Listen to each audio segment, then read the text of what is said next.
It's virtual CES 2021 at Geekazine.com.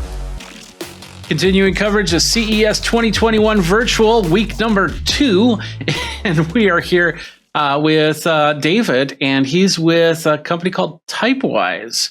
How you doing, David? Very good, thanks. All right, tell people. Oh yeah. Tell people your role at Typewise and what it is. Sure, I'm one of the two founders. I'm based in Switzerland, Central Europe, and we at Typewise want to make daily life easier. And because we spend so much time every day interacting with our phones and typing on the keyboard, we felt it's about time to get rid of the typewriter keyboard that was created 150 years ago, and that leads to a lot of typos and frustrating moments. With a solution that's made for the age of mobile. Okay. So, tell us how it all works. How does this Typewise change the keyboard on a phone? Sure. Well, it's mainly three things. One, it's fast and accurate. It's fully private, and it's well designed. So the well designed part is what you just saw on the website. It's our honeycomb layout where the keys are round, basically, and which resembles our fingerprints and touchscreens, and thus lead to fewer typos. We've also implemented gestures so you can swipe left to delete words, so we don't have a backspace, which makes it much faster and more intuitive. We've also built an intelligence into the keyboard with autocorrection that in its new version that's coming out in March is in benchmarks even better than a Google keyboard or a Microsoft SwiftKey. We work with top AI engineers from Zurich, one of the world's best engineering institutes. And what's also the difference between other keyboards, you see it right here, is privacy. Typewise, unlike the typical smartphone keyboard, does not require internet access. So the keyboard itself, all your typing data stays on your device. There's no access to GPS location or your calendar or even your browser history. Mm-hmm. But everything you do with Typewise remains on your phone. And if you look at the recent debates between WhatsApp and how people are moving to Signal, well, you can move to Signal, but if your keyboard still captures everything that you type in the messaging app, maybe it's also time to think about your keyboard privacy. Yeah, absolutely. Although, with keyboard going over the internet, it does help with the ability to figure out what word you're typing for ease of use. Or does Typewise have that predictive text typing in there? Absolutely. So this is also what we're working on with ETH Zurich, with the research partner. So you will also see on top of the keyboard the typical text predictions. Obviously, Typewise comes with support for 40 languages. It can also recognize which language you're currently using and then switches that accordingly. So something on Apple, you need to manually change the language. So if you type in English and Spanish, for example, it's quite annoying. And it learns from you. So over time, it gets better. Okay. And if it at some point, for example, does something wrong, so it believes you wanted to type this, but actually you meant something else, there's a little undo button that appears on top of the keyboard. And if you disagree with one of these automated changes, then you just tap that undo button and it's instantly reverted. And the good thing is that the keyboard learns from that. So if you have some peculiar name that always gets auto-corrected, with Typewise, you have this undo possibility and allows you to also type in slang or dialects or whatever you want. Okay. Just like with Geekazine. Every time Absolutely. I try to. That would be one candidate. Yeah. Every time. So, okay. And so the keyboard, it's got this honeycomb effect that you said, but it still tries to stay as close to the QWERTY style keyboard that we know and love.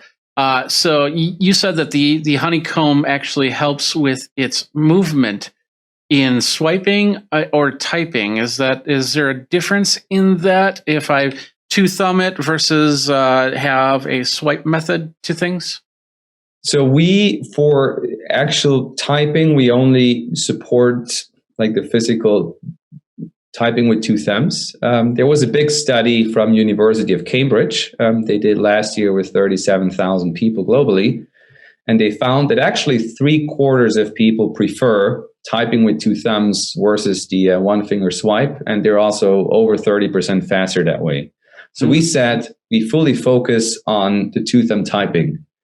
And then we use swipes for editing the text. So for example, if you want to delete, you then swipe left anywhere on the keyboard, and that's like a delete gesture. You can also swipe more, and then that deletes more as much as you move your finger. And the cool thing is you can just swipe back right to restore the text. So that's the way we use swipe gestures and not for actually enter text.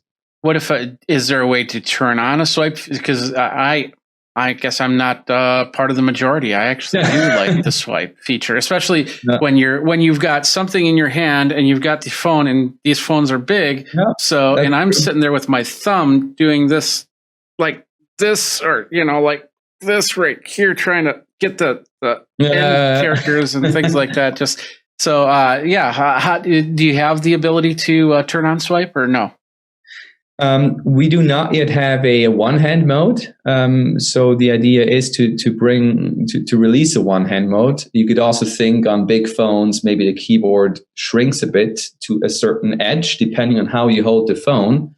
And for us, I think in general, the future will anyway be, well, are we still going to type individual letters on a keyboard, or will the predictions become that good that we can select entire sentences or partial sentences from the keyboard, and maybe the actual typing individual characters becomes less and less frequent?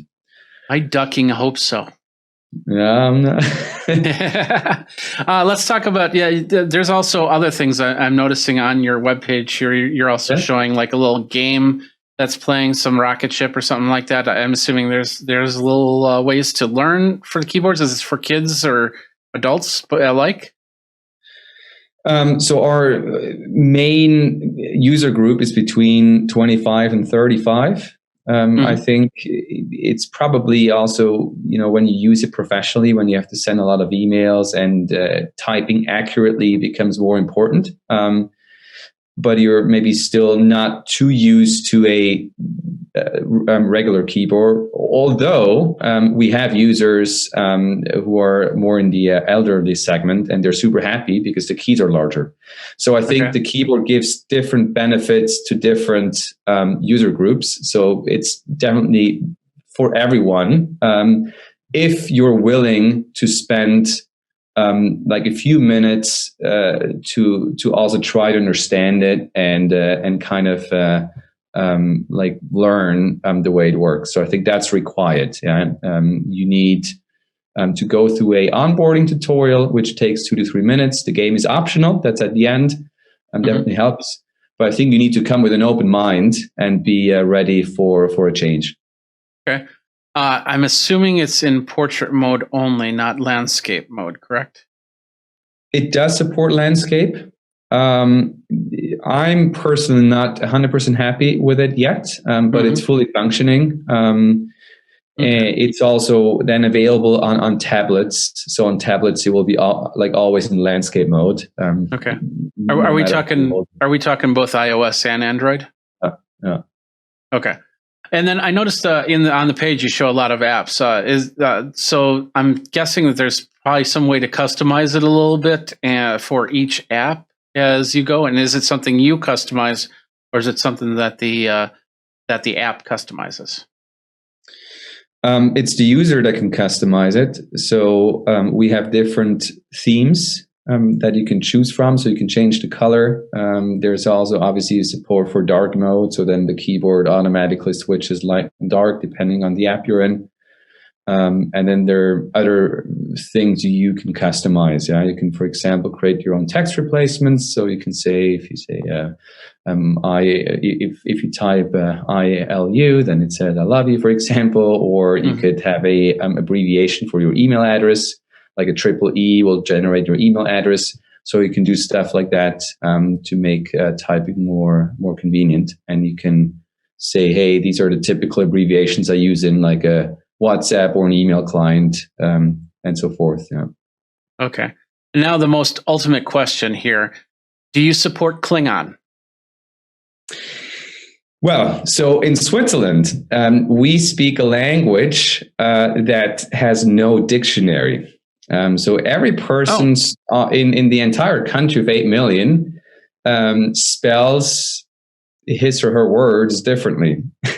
And we have to find a way to deal with it. So we have Typewise has the option to learn a custom language entirely from the user. That's why we also have this undo button, because that obviously sometimes doesn't work at the beginning. So in Swiss German, you need about a week or two of writing in Swiss German, and it will pick it up from you. So you could definitely also write in Klingon. I could make my own language. And yeah, you could. Yeah, I'm sure your friends would appreciate it. Well, no, you get a couple friends that learn that language, and then you can share coded messages. Let's like we did as kids with things like Piglet. Absolutely, and things like that. Yeah. That's amazing. That's pretty cool. How much does it cost to, or is there a cost for this? So it's a freemium model, so you can download it for free. You can use it for free. So there's no trick, no ads, nothing. But there are certain features that are premium. For example, the multi-language capability, or some of the additional themes and customization features you can upgrade. And how much is that?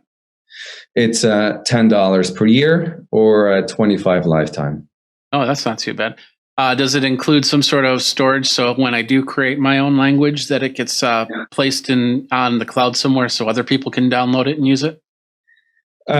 So we don't have the cloud feature yet. The way we encourage users to back it up. I mean, there are backup possibilities in Android, and on Apple, you just use the iCloud backup of your phone, and that's how you save the dictionary. Okay.